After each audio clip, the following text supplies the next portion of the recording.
જય શ્રી કૃષ્ણ, જય દ્વારકાધીશ. વર્ષ 2007 દ્વારકામાં યોજાયેલ શ્રીમદ ભાગવત કથા જ્ઞાન યજ્ઞનું પ્રસારણ અમારી યુટ્યુબ ચેનલ ઉપર વક્તા પૂજ્ય ભાઈ શ્રી રમેશભાઈ ઓઝાની દિવ્યમય અમૃતવાણીનો લાભ લેવા માટે અમારી ચેનલને લાઈક કરી સબસ્ક્રાઈબ કરશો અને બેલ આઇકન દબાવશો, જેથી તમને આ કથાનું પ્રસારણ અવિરત સાંભળવા મળે. જય શ્રી કૃષ્ણ. મેન્ટેન ન કરો તો મકાન પણ ખંડેર થતું જાય. મેન્ટેન ન કરો તો ગાડી પણ સમય સમય સર્વિસ કરવા મોકલવી પડે ને આપણે. જો મેન્ટેન ન કરો ને એમને પડી રહે તો એ ન બગડે. આપણે મેન્ટેન કરવું પડે બધું. અરે સંબંધોને મેન્ટેન કરવા માટે થઈ, ટકાવવા માટે થઈને કેટલી મહેનત કરવી પડે. હા, એને હારે માઠે પ્રસંગે આપણે હાજર રહેવું પડે, એના સુખ દુઃખ પૂછવા પડે, સમય કાઢીને જવું પડે. સંબંધોને મેન્ટેન કરવા માટે પણ મહેનત કરવી પડે. તો झूठ को हम मेंटेन करते हैं.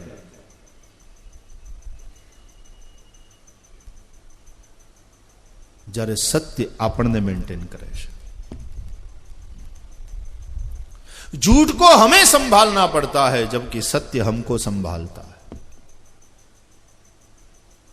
झूठ की रक्षा हमको करनी पड़ती है जबकि सत्य हमारी रक्षा करता है. પણ આ વાત જેને સમજાય એને સમજાય. બાકી તો બધાએ ભાદરવાના લોટા પીધા છે. એટલે હવ એ તરફ ભાદરવાનો લોટો એટલે શું ખબર? એક રાજ્યમાં રાજ જ્યોતિષી બહુ વિદ્વાન, એણે રાજાને એમ કહ્યું કે મહારાજ, આ વખતે ભાદરવામાં કંઈક એવા નક્ષત્રનો યોગ છે કે એમાં જે વરસાદ થશે ને એનું પાણી જેટલા પીશે એ બધા પાગલ થઈ જવાના. બધા પાગલ થઈ જાય. એટલે આપણે નહીં પીતા.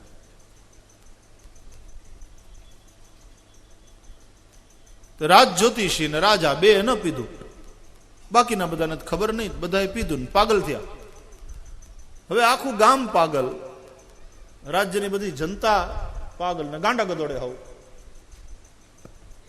બધા પાગલ થઈ ગયા એ પાણી પીતા. રાજા અને રાજ જ્યોતિષી, રાજ પુરોહિત, એ બંને ડાયા. પણ હવે ગાંડું આખું ગામ, એમાં આ બે ડાયા ખાલી, તો ઓલા બધાને આવડા બે એબનોર્મલ લાગે. There is something wrong with them. ગાંડાઓને આવડા ડાયા એબનોર્મલ લાગે. એટલે ગામ આખું ગાંડું, અને પાછા શું કે ખબર? રાજા ગાંડો, રાજા ગાંડો. કેમ? જુદો પડે છે. આવડા ગાંડા ગડદોડતા હોય એમ રાજા ના ગડદોડે. અને આ ગોરબાપો ગાંડો, રાજપુરોહિત એ ગાંડો. તો ગામ આખું આ બે ને ગાંડા કે. બોલો, ડાયા હતા એને આ બધા ગાંડા હતા ને એને આ બંને બહુ અસ્વાભાવિક લાગ્યું, આ બંનેનું વર્તન, એને ગાંડા ગણવા લાગ્યા.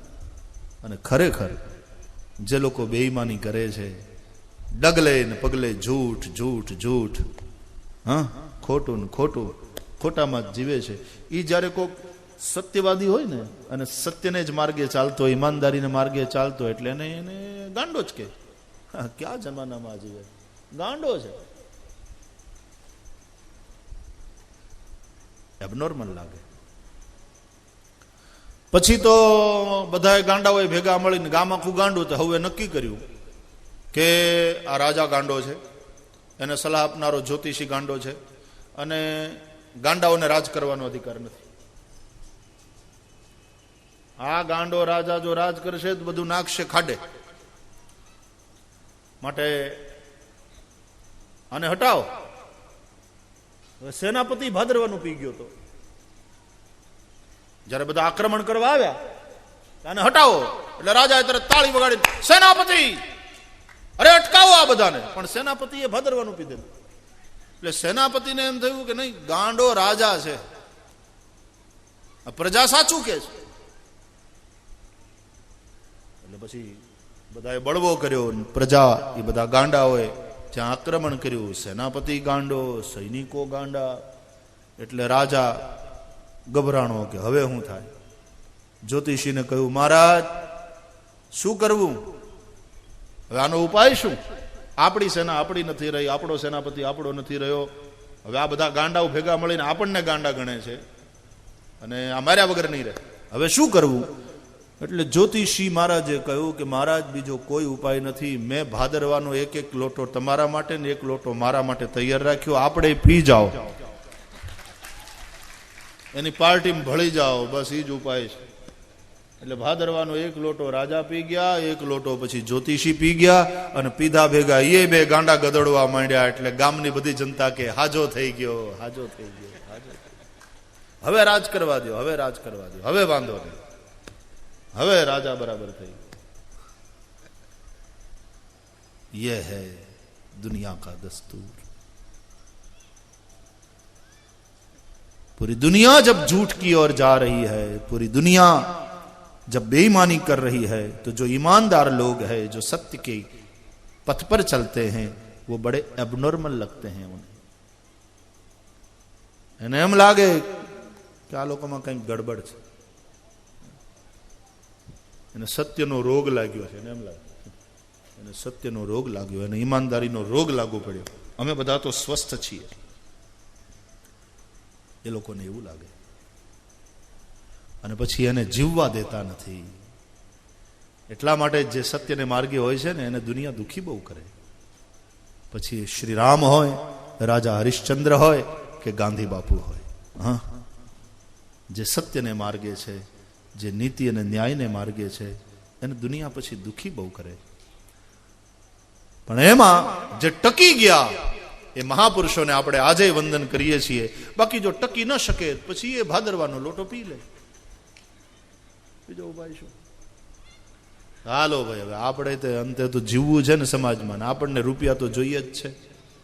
ચાલો આપણે ભાદરવાનો પી લ્યો, એક એક લોટો આપણે ગટગટાવો. वास्तव में झूठ का आज इतना बोलबाला है कि सत्यवादी अबनॉर्मल लागे છે. લોકોને એમ લાગે છે કંઈક something is wrong with them. તો સત્યમ પરમ ધીમહિથી શ્રીમદ ભાગવતની યાત્રાનો આરંભ થાય છે. તુલસીદાસજી પણ ધર્મનો દૂસર સત્ય સમાન એમ કહે છે. મતલબ ધર્મનો અર્થ છે સત્યના માર્ગે ચાલવું. સત્ય એ જ નારાયણ. સત્યનારાયણની પૂજા કરવી એટલે કે સત્યનું વ્રત કરવું, સત્યના રસ્તે ચાલવું. ઘણા દર પૂનમે સત્યનારાયણની કથા કરાવે, પણ અસત્યનું આચરણ તો કાયમ. સત્યનારાયણની પૂજમાં દર પૂનમે, એમાં તો શું વાંધો, એમાં ખર્ચો કેટલો, અને એમાંય પાછા ભ્રષ્ટાચારના પૈસાથી ચોખ્ખા ઘીનો શીરો બનાવીને સત્યનારાયણને ધરીએ.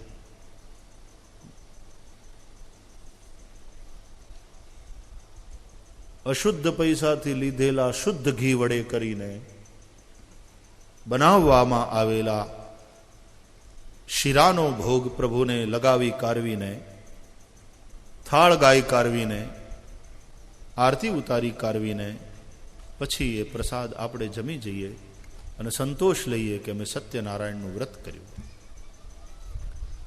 અને શીરોય પાછો એવો મીઠો લાગે, ભાવે બહુ સત્યનારાયણનો શીરો. એક ગામમાં સત્યનારાયણની કથા હતી ને, પછી પ્રસાદ વેચાણ, આરતી, થાળ આરતી બધું થઈ ગયું. પછી ટોપિયું લઈ અને એક જણો પ્રસાદ વેચવા બહાર નીકળ્યો. એક જણાને પ્રસાદી બહુ ભાવે. તે ગોળની ભેલીએ જેમ મકોડા જામે ને એમ બધા એની આજુબાજુ ટોળે વળે રાખ, લાવજો લાવજો લાવજો, બધાને પ્રસાદ આપે. એમાં આણે હાથ ધર્યો તો એને આપ્યો પણ હોપારી જેટલું. જોઈને કે એટલામાં શું થાય.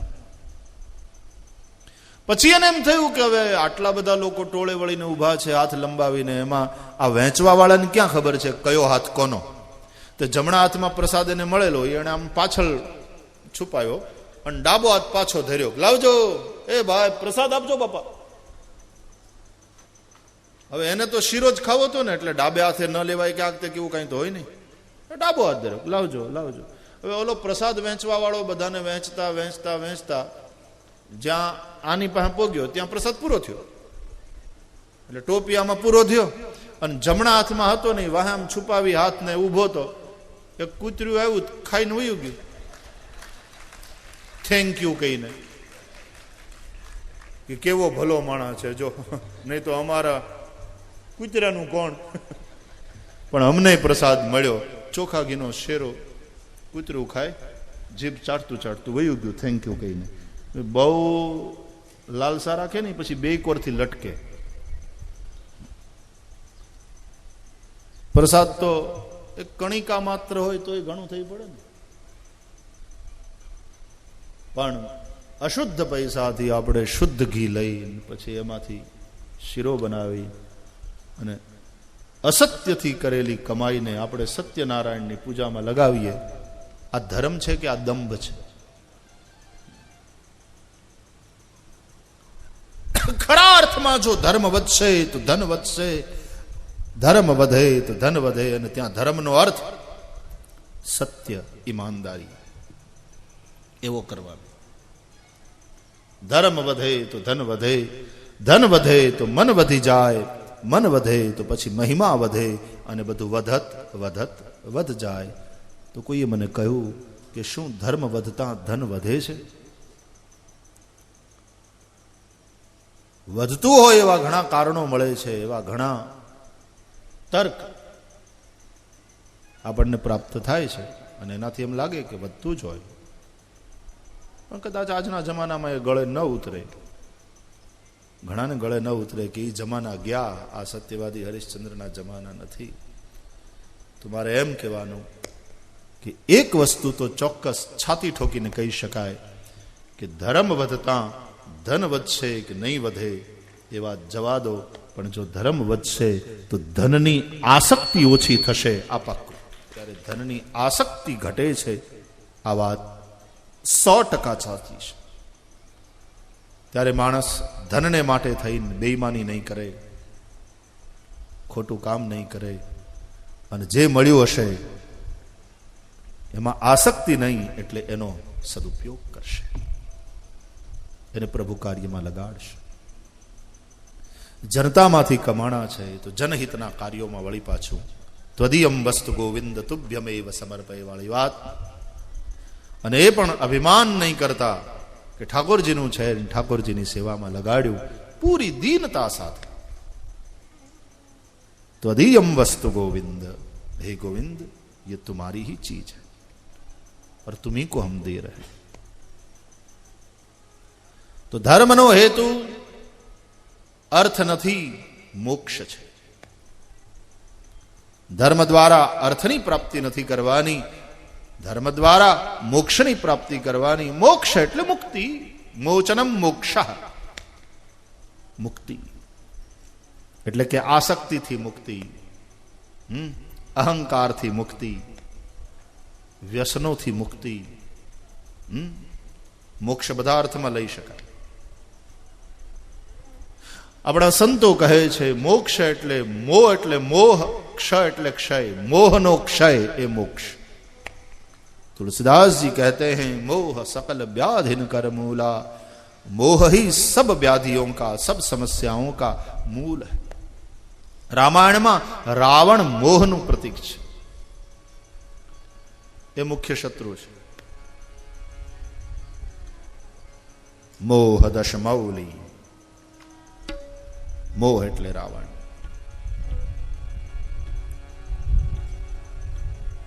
મોહનો ક્ષય તે મોક્ષ. કોઈની આંતરડી દુભાઈ એ રીતે પૈસા ન મેળવવા.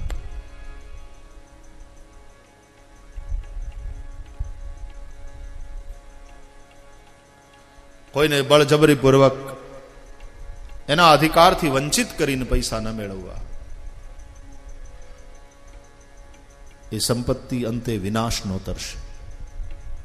અનીતિ સે ધન હોત હૈ, બરસ 5 અરુ 7 તુલસી દ્વાદસ બરસ મેં જડા મૂલ સે જાત. આપણે ગામડામાં કહેવત છે કે ભેંસ પોદળો કરે અને પછી તમે ઉઠાવો ને તો એ ધૂળ લીધા વિના ન આવે. એમ અનિતિનું જે ઘરમાં આવશે એ તો જશે જ, પણ સાથે સાથે થોડું ઘણું મહેનતથી મેળવ્યું હશે ને એને લેતું જશે. તુલસી દ્વાદસ બરસ મેં વો તો જડા મૂળ સે જા. માણસ સુખી થવા માટેથી ને કેટલો દુખી થાય છે એ જોવાનું છે. એને સુખ પૈસામાં દેખાય છે અને પૈસા માટે પાગલ બનીને કેવા કેવા કામ કરે, અંતે દુખી થાય. મહેલ બંધાવો હોય પણ અંતે ભાઈ જેલમાં પછી હવા ખાતા હોય. માણસ હસતા હસતા પાપ કરે છે, પછી રડતા રડતા એનું ફળ ભોગવે છે. માટે કર્મ કરતી વખતે સાવધાન રહેવું જોઈએ. અવશ્યમેવ ભોક્તવ્યમ કૃતમ કર્મ શુભાશુભમ, આવું શાસ્ત્રો કહે છે. કર્મના ફળમાંથી કોઈ છૂટતું નથી, બ્રહ્મનો બાપ પણ નહીં. શ્રી રામજીના પિતા દશરથજીને પણ ભોગવવું પડ્યું ને. એને તો અજાણતા શ્રવણને માર્યો હતો, અજાણતા હત્યા થઈ, છતાંય શ્રવણના એ આંધળા મા બાપનો શ્રાપ ભોગવવો પડ્યો. દશરથજીના પ્રાણ પણ પુત્રના વિયોગમાં તરફડી તરફડીને ગયા.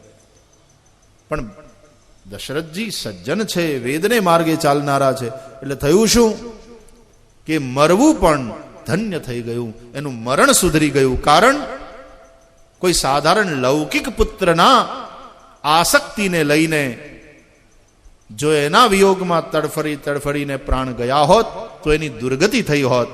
પણ અહીંયા તો પુત્રના રૂપમાં સાક્ષાત પરાત્પર બ્રહ્મ આવ્યો, સ્વયં ભગવાન પુત્ર બનીને આવ્યા અને એના વિયોગમાં તરફડી તરફડીને પ્રાણ ગયા.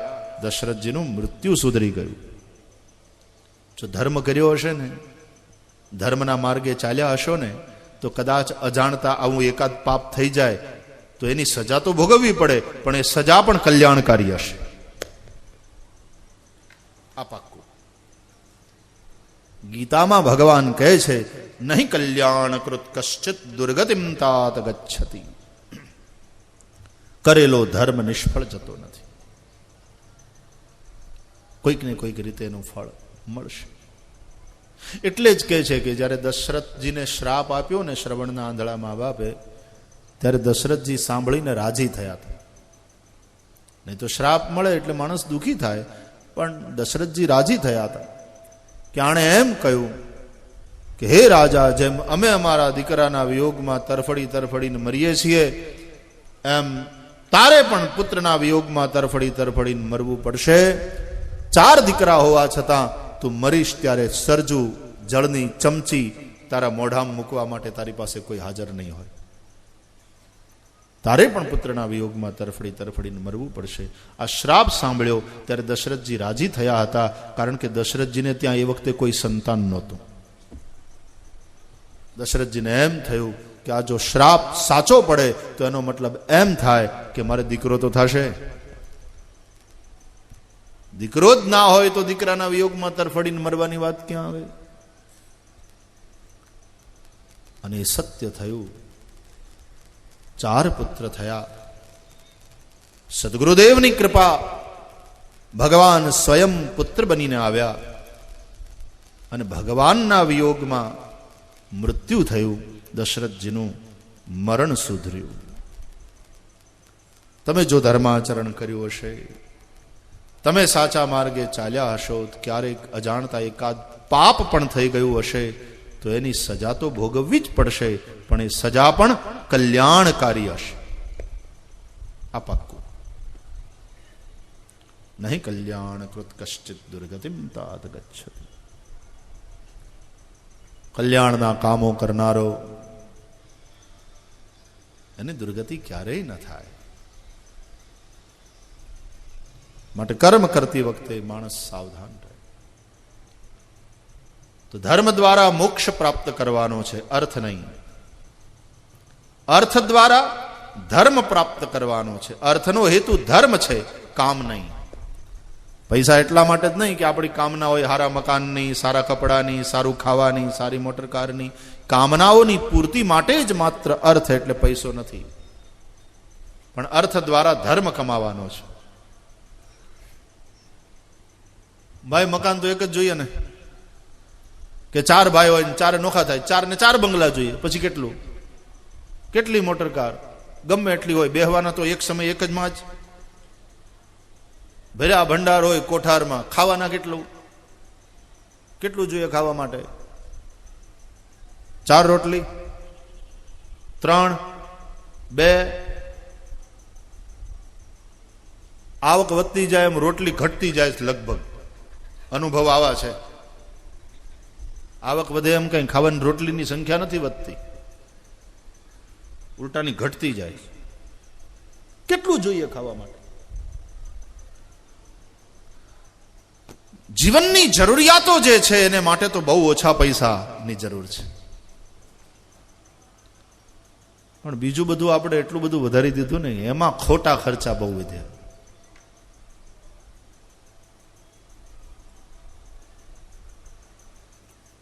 બાકી જેનાથી જીવન ચાલે, જીવનની જે અનિવાર્ય જરૂરિયાતો છે બહુ ઓછી છે.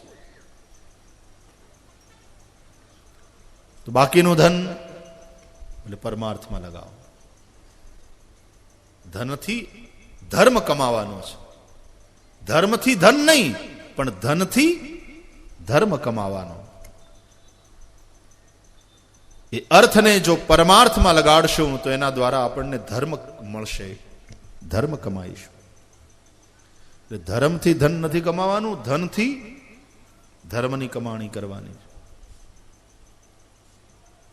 એટલે દુકાનને મંદિર માનીને ઈમાનદારીથી વેપાર કરો.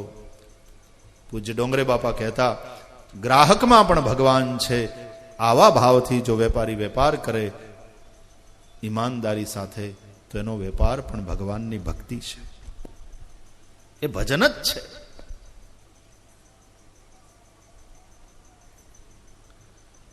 દુકાનને મંદિર માનીને ચલાવીએ એ વૈષ્ણવનો ધર્મ. મંદિરને દુકાન માનીને હલાવીએ તો આપણે ઉલટું થાય. દુકાનને મંદિર બનાવવાને બદલે આપણે મંદિરને હવે દુકાનમાં કન્વર્ટ કરતા જઈએ છીએ. તો ધર્મનો હેતુ મોક્ષ છે. આ 4 છે પુરુષાર્થ: ધર્મ, અર્થ, કામ અને મોક્ષ. આમ છે ધર્મ, અર્થ, કામ અને મોક્ષ. એમાં ધર્મનો હેતુ મોક્ષ છે, ધર્મનો હેતુ અર્થ નહીં. પછી અર્થનો હેતુ ધર્મ છે, અર્થનો હેતુ કામ નહીં. અર્થ દ્વારા ધર્મ કમાવાનો, માટે અર્થ હશે તો કોકને આપી શકશો. અમારે કમાવું છે, અમારે પુરુષાર્થ કરવો છે, અમને ધન જોઈએ. શું કામ? કોકને આપી શકીએ. અન્નમ ચનઃ બહુ ભવેત, અમારે ત્યાં ખૂબ અન્ન થાય, આવા આશીર્વાદ માંગ્યા. અમને ખૂબ ધન મળે. બહુદેયં ચનઃ અસ્તુ, અમારી પાસે ભર્યા ભંડાર હોય. શા માટે? કે કોઈક આંગણે આવે, અમે પણ સુખેથી રહીએ, અને કોઈક આંગણે આવે તો એને પણ આપી શકીએ. સાईं इतना दीजिए जामे कुटुंब समाए, मैं भी भूखा ना रहूं साधु न भूखा जाए. कहीं घसे तो આપી શકશું. બહુદેયમ ચનઃ અસ્તુ અન્નમ ચનઃ બહુ ભવેત. આવા આશીર્વાદ માંગ્યા પછી પાછા આશીર્વાદ. આ બધી વિધિઓ છે. તમે યજ્ઞમાં બેસો, પિતૃઓનું પૂજન થાય, નાંદીમુખ શ્રાદ્ધ થાય, અને ત્યારે પિતૃઓની પાસેથી આશીર્વાદ માંગવામાં આવે છે. બહુદેયં ચનઃ અસ્તુ અન્નમ ચનો બહુ ભવેત. અને આ બધું માગ્યા પછી પાછું એમ કે અતિથિંશ્ચ લભામહે, અમને અતિથિઓ મળે, અમારે ઘેર મહેમાન આવે, અમને એકલા ખાવાનું ન ગમે. મહેમાન ન હોય, હારે કોઈક જમવા વાળો ન હોય તો બટકું ગળે ન ઉતરે. અતિથિંશ્ચ લભામહે. પછી કહે છે યાચિતારશ્ચ નઃ સંતુ. જરૂરિયાત વાળા અમારે ત્યાં આવે, અમે એની સેવા કરી શકીએ, એને કંઈક આપી શકીએ. અમને જોઈએ ધન, પણ આ માટે થઈને જોઈએ, કારણ કે અમારે ધન દ્વારા ધર્મ કમાવો છે. તો ધર્મ દ્વારા ધન કમાવા વાળા તો બહુ છે, પણ ધન દ્વારા ધર્મને કમાનારા કેટલા. ભાગવતકાર કહે છે ધર્મનો હેતુ મોક્ષ છે, અર્થ નહીં. અર્થનો હેતુ ધર્મ છે, કામ નહીં. કારણ કે કામનાઓની પૂર્તિ માટે તો બહુ ઓછા પૈસા જોઈએ. કામનો હેતુ જીવન ચાલતું રહે એ છે. ઇન્દ્રિયોના વિષય ભોગ માટે, ઇન્દ્રિયોને તૃપ્ત કરવા માટે થઈને કામ નથી. કામનો અર્થ કામના કરો તો પણ મકાન જોઈએ, કપડાં જોઈએ, રોટી જોઈએ, બધી જીવનની જરૂરિયાતો છે. અને આ બધું શા માટે જોઈએ? તો કે જીવવું છે એટલા માટે. સાદા કપડાથી કામ ચાલે, સાદા અને સાત્વિક ભોજનથી કામ ચાલે. જો હોટલમાં જઈને 5,000 બિલ કરીને આવે, એક ટંકમાં 5,000 બિલ કરીને પહોંચતા માણસો હોય. ક્યાંક સારી 5 સ્ટાર 7 સ્ટાર હોટલમાં જઈને રહે, એક દિવસ રહેવાના 35,000 રૂપિયાનું ભાડું ચૂકવે. હા, અને પછી બીજું ખાવા પીવાનું ને મોટર કારનું ને બધું ટીપ આપે ને 50,000 રૂપિયા દિવસમાં ક્યાં ઉડાડી નાખે. પણ એ જ વસ્તુ સાદગીથી કરી અને માણસ બાકીના પૈસાથી, કેટલાય એવા છે જેને 2 ટંકનું પૂરું ભોજન મળતું નથી. કેટલાય એવા છે જેના અંગની માથે લુગડું નથી. કેટલાય એવા છે જેની પાસે રહેવા માટે એક છાપરું નથી. જો એ પૈસા ત્યાં લગાડ્યા તો તમે કામની અંદર પૈસો ન લગાડ્યો, તમારી કામના, તમારા વિષય ભોગ માટે પૈસો ન લગાડ્યો, પણ એ પૈસાને તમે પરમાર્થમાં લગાડીને એના દ્વારા ધર્મ કમાણા. તો અર્થનો હેતુ ધર્મ છે, કામ નહીં. અને કામનો હેતુ જીવન ચાલતું રહે છે. ઇન્દ્રિયોને લાડ લડાવવા માટે, ઇન્દ્રિયોના વિષય ભોગ માટે કામ નથી. અને કામ એટલે વિષય ભોગ એવો અર્થ કરો તો ઇન્દ્રિયોને તૃપ્ત કરવા માટે થઈને કામ નથી, પણ જીવન ચાલતું રહે, આ સૃષ્ટિનો ક્રમ ચાલતો રહે, વંશ વૃદ્ધિ થતી રહે, વંશ પરંપરા ચાલતી રહે, એ માટે થઈને કામ છે. ઇન્દ્રિયોને તૃપ્ત કરવા માટે, વિષય ભોગ માટે કામ નથી. અને છેલ્લું કે જીવન શા માટે છે? બોલે જીવસ્ય તત્વ જિજ્ઞાસા. જીવન છે તત્વને જાણવા માટે. તત્વને જાણવાની ઈચ્છા કરો. નાર્થો યશ્ચૈહ કર્મભિ. જિંદગી ભર દુકાન ચલાવતા રહીએ અને પૈસા કમાતા રહીએ, એ માટે થઈને આ જીવન નથી મળ્યું. જીવન માટે પૈસા જરૂરી છે. પૈસા માટે જીવન નથી.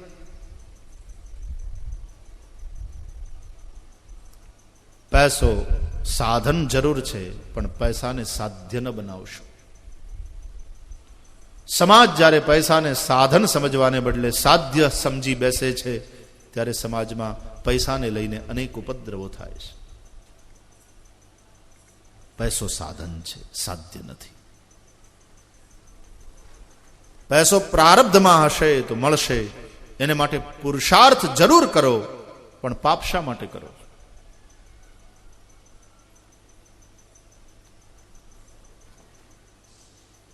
મારા ભાગમાં મીઠાઈ મિષ્ટાન ખાવાનું લખ્યું છે, મને મળવાનું પાક્કું. હવે 2 રીતે મળે, કાં તો મને જમવાનું નોતરું આવે